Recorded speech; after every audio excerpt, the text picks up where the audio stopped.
संधू जी नमस्कार और आपका बहुत बहुत धन्यवाद। आपको हमारे काले बाल अच्छे लगे। वैसे आपको बताना चाहेंगे कि काले बाल हमारे प्राकृतिक तौर पे नेचुरली हैं, मतलब वैसे ही हैं। हमने कोई कलर अलग नहीं किए हैं। देखिए ये बाल सफ़ेद दिखाई पड़ रहे होंगे, ये देखो सफ़ेद होने लगे हैं। और मूंछ में भी ये देखो सफ़ेद बाल हैं, क्योंकि अगर हम डाई करते तो एक दो बाल छोड़ते नहीं। और सर के भी बाल सफ़ेद हो गए हैं, आप देखिएगा यहाँ पे। तो हमारे भी बाल सफ़ेद होने लगे हैं। मगर अच्छा दिखना अच्छी बात होती है, तो चाहे तो आप अपने बाल कलर कर सकते हैं, मगर हम नहीं करते हैं। क्योंकि देखिए अंगोछा भी सही कर लेते हैं थोड़ा, अब बढ़िया लगा है। सुंदर दिखना चाहिए, क्योंकि हमारा प्रकटीकरण चेतना द्वारा ही हुआ है। इस संसार का निर्माण भी चेतना ही द्वारा हुआ है, पृथ्वी का भी हुआ है। आपने देखे होंगे फूल, तरह तरह के फूल, पत्तियाँ, अद्भुत कलर हैं। 7 प्रकार के कलर होते हैं और हमें दिखते सैकड़ों प्रकार के कलर हैं। तो अद्भुत कलर हैं, उनसे कई कलरों का निर्माण हो जाता है। ऐसे हमारे बालों का रंग काला, और जो उम्र बढ़ने लगती तो सफ़ेद होने लगता है। कितना अद्भुत है, क्योंकि यहाँ कोई चीज़ स्थिर नहीं, सब बदलते रहते हैं, कलर भी बदलते रहते हैं और अद्भुत कलर हैं। हर चीज़ सुंदर दिख रही है। मनुष्य को देख लीजिए कितना सुंदर दिखता है, मनुष्य के बच्चे को देखिए, जीव जंतुओं को देखिए कितने सुंदर दिखते हैं। कीट पतंगे तितली अद्भुत कलर हैं और बहुत ही सुंदर दिखते हैं। तो चेतना से सुंदर कोई हो भी नहीं सकता, क्योंकि चेतना से प्रकट होने वाली चीज़ें इतनी सुंदर हैं। तो चेतना बहुत सुंदर है, उसमें तो आनंद ही आनंद प्रकट हो रहा है। और हमारे बाल काले क्यों हैं, तो भाई हम अपना भी उपाय बता देते हैं कि बाल काले क्यों हैं। क्योंकि बचपन से ही हमारी आई साइड वीक हो गई थी, मोटा चश्मा लग गया था, और उसी के कारण हम आंवला का भी प्रयोग करते रहे। योग से जुड़े हैं तो सर्वांगासन करते हैं, शीर्षासन भी करते हैं, अनुलोम विलोम कर लेते हैं, तो इससे भी बाल काले रहते हैं। ये तो सिद्ध हो गया कि इससे बाल काले रहते हैं, क्योंकि हमारे अधिकतर साथियों के बाल सफ़ेद हो गए हैं और हम योग प्राणायाम मुक्त होकर जीते हैं। आंवले का भी चूर्ण प्रयोग करते हैं। अब साक्षी दृष्टा जुड़े हैं तो देखिए बाल काले बने हुए हैं या कम सफ़ेद हुए हैं। तो आप चाहें तो आपके बाल अगर अभी भी थोड़े काले हैं तो रोक सकते हैं। 1 चम्मच आंवला के चूर्ण का प्रयोग कीजिए, सर्वांगासन कर पाए सर्वांगासन कीजिए, शीर्षासन कर लें तो और अच्छा रहेगा। अनुलोम विलोम खूब करें, प्राणायाम, अब ध्यान करें, सब आसन में लेट कर ध्यान करें। और यदि बिल्कुल सफ़ेद हो गए तो आप डाई लगा सकते हैं, लगाइए, कोई दिक्कत नहीं। और उसमें मुक्त होने में भी कुछ प्रभाव पड़ने वाला नहीं है, क्योंकि मुक्त भी हो जाएंगे। डाई भी लगा लें, अच्छे दिखें, काले अच्छे लगें तो काले कर लीजिए। क्योंकि अगर डाई लगाना आपको बंधन ना लग रहा हो, हम तो डाई आई तो लगाते नहीं, थोड़े बहुत सफ़ेद हैं और लगाएंगे भी नहीं, कि ये भी एक बंधन ही हो जाएगा। यहाँ सुंदरता को भी पकड़ना असंभव है। यहाँ तो हर क्षण हर चीज़ बदलती रहती है।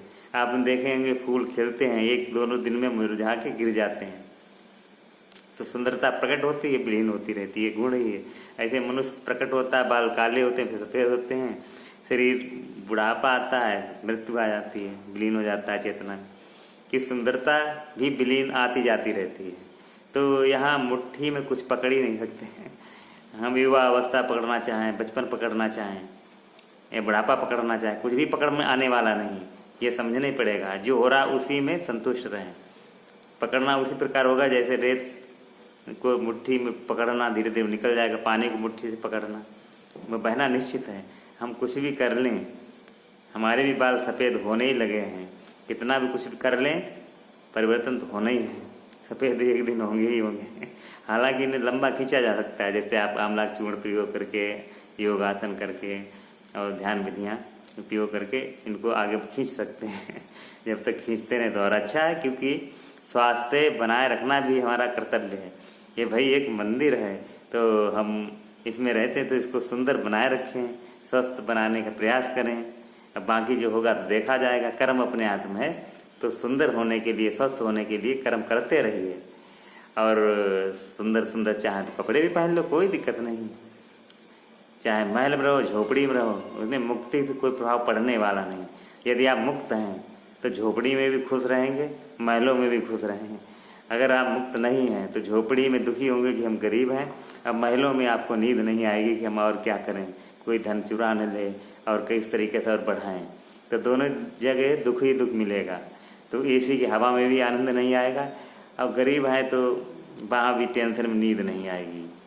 क्योंकि मुक्त नहीं है तो चाहे मुक्त कोई गरीब हो वो भी आनंदित नहीं होगा, रईस हो वो भी आनंदित नहीं होगा, चाहे किसी पद पर हो वो भी आनंदित नहीं होगा, चाहे पदहीन हो वो भी आनंदित नहीं होगा। जो मुक्त होकर कार्य करता रहेगा, चाहे वो राजा हो या रंक हो या पदाधिकारी हो या शिक्षक हो या लेबर हो, वो आनंदित ही रहेगा, उसी में संतुष्ट रहेगा।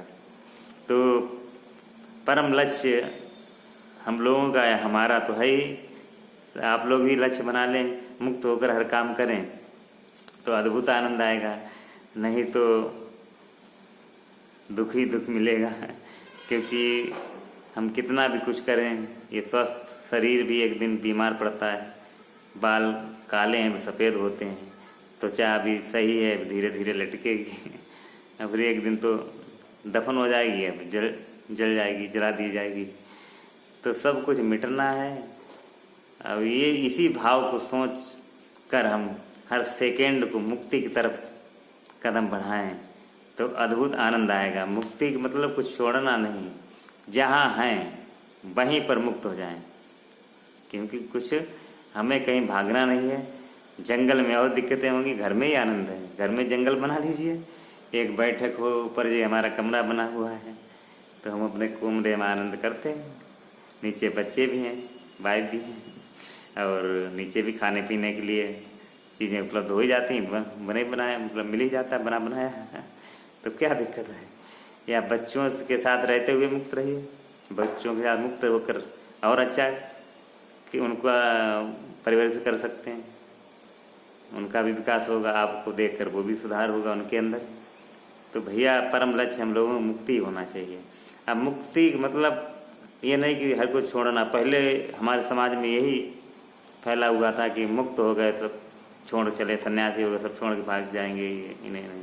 तो आज भी लोग समाज में डरते हैं कि महात्मा हो जाएंगे, सन्यासी हो जाएंगे। कबीर दास ने क्या भाग गए? नहीं, जो थे वो वही काम करते रहे, मुक्त होकर परिवार का भी लालन पालन किया, चुनरियाँ बुनते रहे। वैसे हम लोगों को मुक्त होकर कहीं जाना नहीं, जो भी काम कर रहे हैं वही करते रहें, आनंदित रहें। और जहाँ पे हों ना कुछ छोड़ना है ना कुछ पाना है। हाँ, व्यवहारिक तौर पे करते रहिए, नौकरी कर रहे हैं तो करते रहेंगे और अच्छी नौकरी करेंगे। हम शिक्षक हैं तो और बच्चों की कोशिश करेंगे उनका शिक्षा के साथ मोरल वैल्यू भी बढ़ें, नैतिक शिक्षा भी देते हैं। और अपने स्कूल हम योग भी कराते हैं, तो कुछ बच्चे भले ही पढ़ने में पीछे हों पर नैतिक शिक्षा में आगे रहेंगे। हमने महसूस किया कि हमारे कुछ बच्चे जो बेचारे पढ़ने में भले ही स्लो लर्नर हो, बहुत बहुत प्यार, 2 टाफियाँ लाते हैं, 1 टाफी हमें देते हैं, मगर हम मना करते फिर भी दे देते हैं, हम लेते नहीं। सोचिए कितना निर्मल प्रेम है। उनके पास पैसा नहीं, 2 टाफी मिली उसी में बांटना चाहते हैं। अब नैतिकता नहीं होगी तो हमारे पास 1 करोड़ होंगे तब भी 2 पैसे किसी को नहीं देंगे। और सोचे ना, देने से पहले सोचेंगे, चाहे वो अपना हो, पराया हो, गुरु हो, कोई भी हो। तो भैया मुक्त होकर आनंद मनाएं। अब मुक्त आप आनंद मनाएंगे तो हो सकता है देखकर आपके बच्चे से आनंदित होकर वो भी मुक्त होकर आपकी सेवा करेंगे, नहीं तो बंधन में वो भी नहीं सेवा करेंगे। नमस्कार।